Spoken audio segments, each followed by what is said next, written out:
आइए जानते हैं डोमेस्टिक मनी ट्रांसफर का ऑपरेशंस वक्रांगी में। तो आता है सर्विस ऑपरेशन। तो इसमें हम देखेंगे, इस ट्रेनिंग के अंत तक आप समझ पाएंगे डोमेस्टिक मनी ट्रांसफर की सर्विस ऑपरेशंस कैसे होता है, आप इसे वक्रांगी में कैसे कर सकते हैं। तो सर्विस ऑपरेशंस की अगर हम बात करें, कैसे कंडक्ट करना है अलग अलग तरह के ट्रांजैक्शंस, इसका कमीशन क्या होगा, पे आउट, कुछ इश्यूज जो हम जानते हैं वो, कुछ डूज एंड डोंट्स, और हम देखेंगे कुछ स्टार्ट ऑफ डे और एंड ऑफ डे एक्टिविटीज। तो अभी देखते हैं पहले सर्विस ऑपरेशंस। देखिए, दो एंटिटीज का होना बहुत जरूरी है। एक तो है सेंडर और दूसरे है रिसीवर। अब जो सेंडर है, इनके पास एक होना चाहिए वैलिड मोबाइल नंबर। अब चाहे बैंक अकाउंट ना हो, ठीक है, अगर होगा तो भी ठीक है, नहीं है तो भी ठीक है। और उनको जो है कैश पैसे देने हैं वक्रांगी केंद्र पे, और देनी है रिसीवर की डिटेल्स। तो रिसीवर यानी कि बेनिफिशियरी जिसको पैसे मिलने हैं, उसकी क्या डिटेल्स लगेंगी। तो एक होगा रिसीवर का पूरा नाम, ओके, दूसरा होगा बैंक का नाम, तीसरा रिसीवर के बैंक का नाम, तीसरा रिसीवर के बैंक अकाउंट का नंबर, और चौथा रिसीवर का मोबाइल नंबर। तो ये सारी चीजें दे देनी है जो सेंडर देगा, और इतनी चीजों के साथ हम ट्रांजैक्शन कर सकते हैं, ठीक है। तो कैसे कंडक्ट होगा ये ट्रांजैक्शन, तो आइए समझते हैं। पहले तो आप एज अ फ्रेंचाइजी अपनी डोमेस्टिक मनी ट्रांसफर की सर्विस एक्टिवेट करते हो। जो हमने ऑन बोर्डिंग सीखा था, जिसमें आपको एक्सेप्ट करना है, जाना है, वो आप कर चुके हैं, ठीक है। तो अभी आप ट्रांजैक्शन कर रहे हो, एक सेंडर रिसीवर है, पैसे भी आ गए। पहले आप क्या करेंगे, सेंडर के नंबर को रजिस्टर कर देंगे, ओके। उसके बाद अब बेनिफिशियरी की डिटेल्स ऐड करेंगे, ओके। अभी एक सेंडर के बेनिफिशियरी चाहे एक हो या मल्टीपल हो, मल्टीपल भी हो सकता है, ओके, जो एक ही सेंडर को मैप रहेंगे। तो आपने उनसे पहले पैसे ले लिए, ओके, सेंडर से आप पैसे लेंगे, कमीशन जो हो रही है वो भी उन्हीं से कलेक्ट कर लेंगे। उसके बाद जो पैसे ट्रांसफर करने हैं उसको आप एंटर कर दोगे, ओके, और ये कंफर्म कर दोगे इस ट्रांजैक्शन को सिस्टम में। जैसे ही आप करते हो, तो जो सेंडर है उनको एक मैसेज आ जाएगा उनके मोबाइल नंबर पे, मोबाइल फोन पे, कंफर्मेशन का कि आपके पैसे जा चुके हैं, ओके। और जो रिसीवर है उनको अपने बैंक से मैसेज आएगा कि उनके अकाउंट में पैसे क्रेडिट हुए हैं। अभी पहला स्टेप, अभी हम लोग वही चीजों को स्टेप बाय स्टेप देखते हैं। तो पहला स्टेप, आप सेंडर का नंबर लेते हो, मोबाइल नंबर, इसे यहाँ पे एंटर करेंगे और सर्च करोगे कस्टमर को, ओके। अगर नहीं है तो आपको रजिस्टर करना होगा, ओके। तो जैसे ही आपने सर्च किया, आपने गो पे क्लिक किया, आगे देखा जाएगा क्या नंबर है, उसका नाम ये डालना होगा। इसके बाद में जो रिसीवर है उसकी आप चार डिटेल्स डालेंगे। तो रिसीवर के बैंक अकाउंट का नाम, बैंक का नाम, बैंक अकाउंट का नंबर, ओके, रिसीवर का नाम और रिसीवर का मोबाइल नंबर। ये चार चीजें बहुत जरूरी है। हाँ, पैसे तो ऑफ कोर्स आपको सेंडर ने दिए ही हैं, उतने आपको यहाँ पे एंटर करना है। नेक्स्ट, आपने पैसे चूज किए, कितने भेजने हैं, 1000, 1500, 2000, 5000, 10,000, आप सिलेक्ट कर सकते हो या एंटर कर सकते हो। और नीचे आप ट्रांसफर मोड डाल सकते हो, आईएमपीएस या एनईएफटी। आईएमपीएस होता है immediate payment service, okay. NEFT standard होता है, उसका एक साइकिल में वो पैसे जाते हैं। आईएमपीएस इंस्टेंटली पैसे जाते हैं। यहाँ पे ऑप्शन होता है क्लियर करने के लिए, कैंसिल या कंफर्म। आपने अमाउंट डाली, आईएमपीएस है, बराबर है, कंफर्म कर दीजिए। इसके बाद आपको आएगा एक ट्रांजैक्शन का मैसेज, सक्सेसफुल ट्रांसफर कंफर्मेशन। ये जैसे ही आपको मिल गया, मतलब पैसे ट्रांसफर हो चुके हैं। तो आपके जो वॉलेट है उसमें से वो पैसे कट जाते हैं, और सेंडर के सेंडर ने आपको कैश तो पहले ही दिया है कमीशन के साथ, और आपके जो रिसीवर है उनको पैसे मिल जाते हैं। ओके, अब आपने अपनी कमीशन तो समझ ली कि कितनी है। आपकी कमीशन है 0.6%, यानी हर 1 लाख पे 600 रुपये आपके बनते हैं। अभी कमीशन जो पे आउट होता है वो है T+1, यानी कि जिस महीने में ट्रांजैक्शन हुआ उसके बाद वाला महीना उस पर ऐड किया जाता है, और उसके बाद में पैसे आपको ट्रांसफर होता है। ठीक है, यानी कि जनवरी के ट्रांजैक्शन हुए तो फेब ऐड होगा और मार्च में पैसे मिलेंगे, फेब के ट्रांजैक्शन में मार्च ऐड होगा और अप्रैल में पैसे मिलेंगे। ओके, वैसे ही अप्रैल के ट्रांजैक्शन के पैसे में मई ऐड कर दीजिए और जून में पैसे आएंगे कमीशन। ठीक है, बहुत सिंपल है। अब ये तो हो गया आपका कमीशन 0.6%, लेकिन हम कस्टमर से कितना चार्ज करते हैं? कस्टमर से जब हम चार्ज कर रहे हैं, हम चार्ज कर रहे हैं 1%। ओके, यानी कि हर 100 रुपए में 1 रुपया होता है, मगर ट्रांजैक्शन का जो चार्जेस है वो 1000 रुपए तक फिक्स है। यानी कि 1000 रुपए तक मल्टीपल्स ऑफ 100, ऑफकोर्स 100 200 आप कितना भी लीजिए, 1000 रुपए तक 10 रुपया फिक्स है।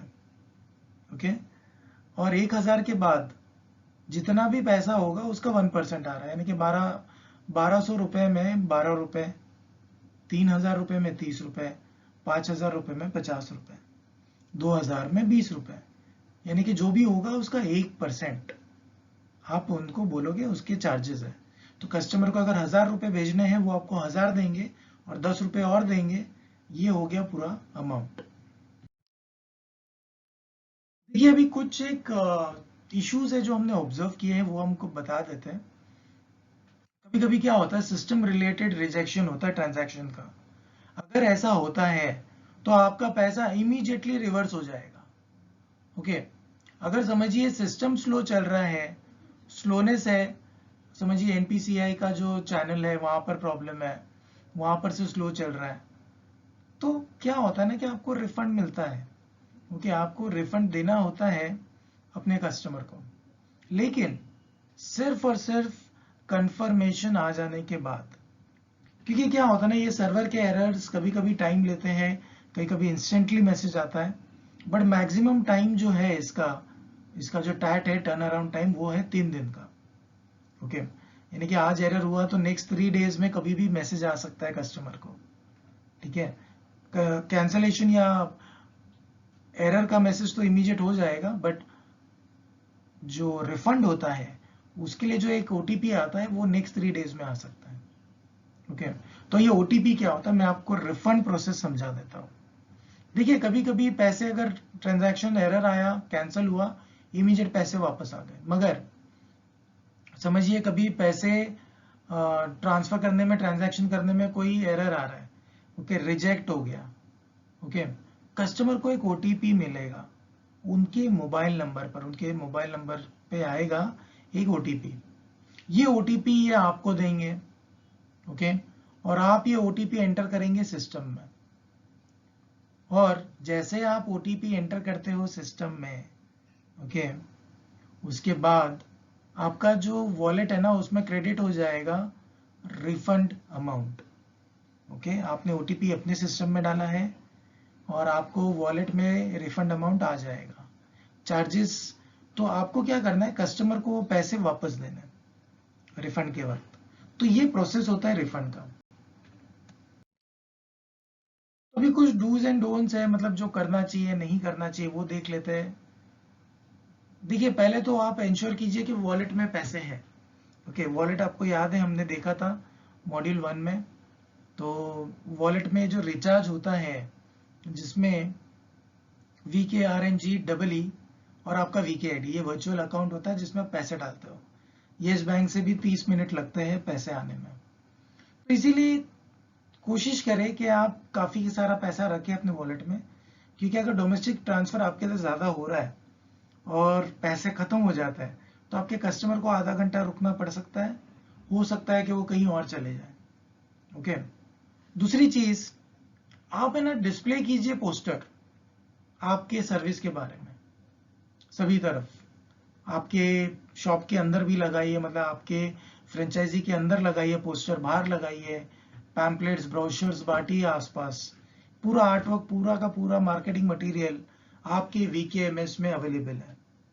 ठीक है, आप इंश्योर कीजिए कि जो हार्डवेयर है और सॉफ्टवेयर, ये सारी चीज़ें बराबर चल रही है, मतलब कंप्यूटर सही चल रहा है, इंटरनेट सही चल रहा है, वीकेएमएस में आप लॉगिन करके यूज़ कर पा रहे हैं, कोई एरर नहीं है, कोई दिक्कत नहीं है, ताकि जब आप ट्रांजैक्शन कर रहे हो उस वक्त स्लो होने की वजह से या नेट की वजह से कोई ट्रांजैक्शन एरर आकर रुक ना जाए, क्योंकि उससे दिक्कत आप ही की बढ़ेगी।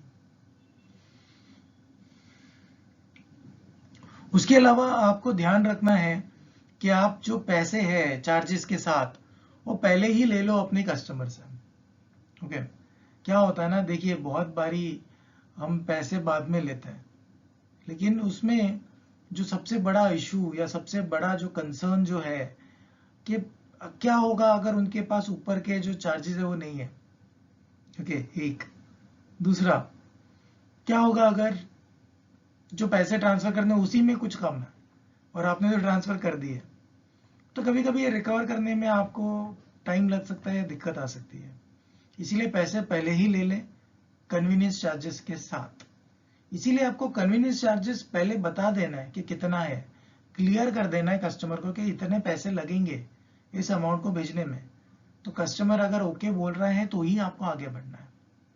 और जैसे ही आपको वो पैसे देंगे, पहले फेक करेंसी डिटेक्शन मशीन में डालिए, फिर करेंसी काउंटिंग मशीन में डालिए।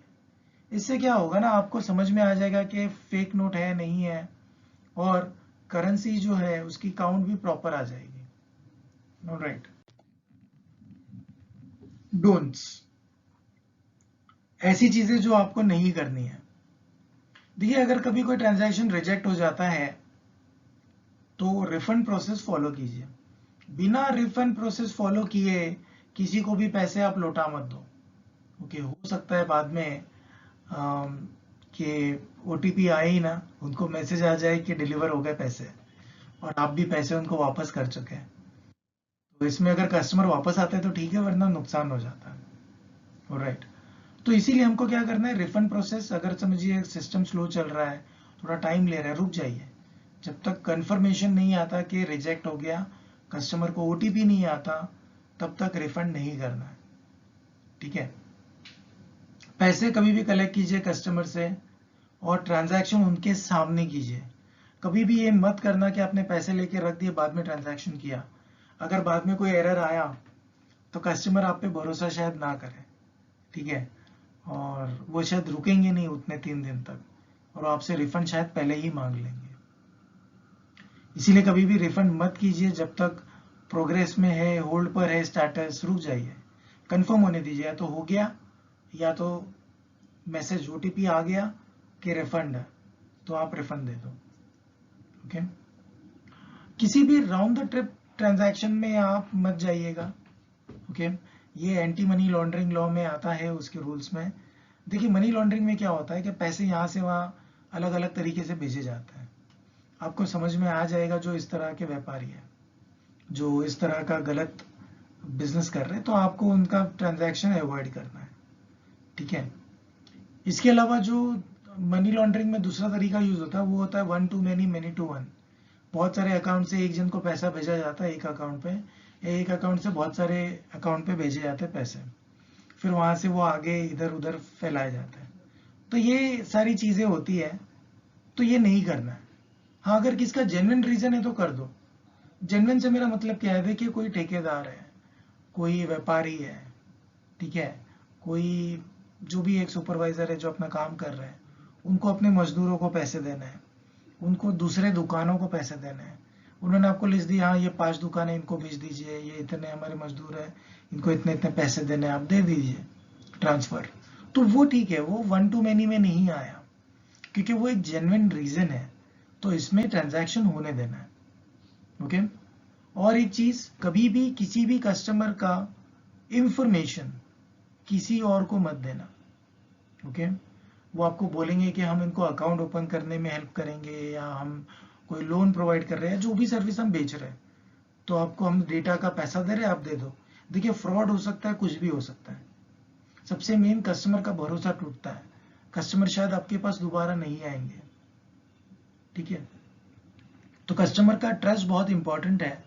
कस्टमर की इंफॉर्मेशन कभी भी किसी को ना दें। देखिए कभी भी कोई एरर आता है, आप टिकट रेज कीजिए वीकेएमएस में माई सर्विस रिक्वेस्ट के अंदर, और साथ ही साथ अपने एफआरएम को आप इन्फॉर्म कर दीजिए।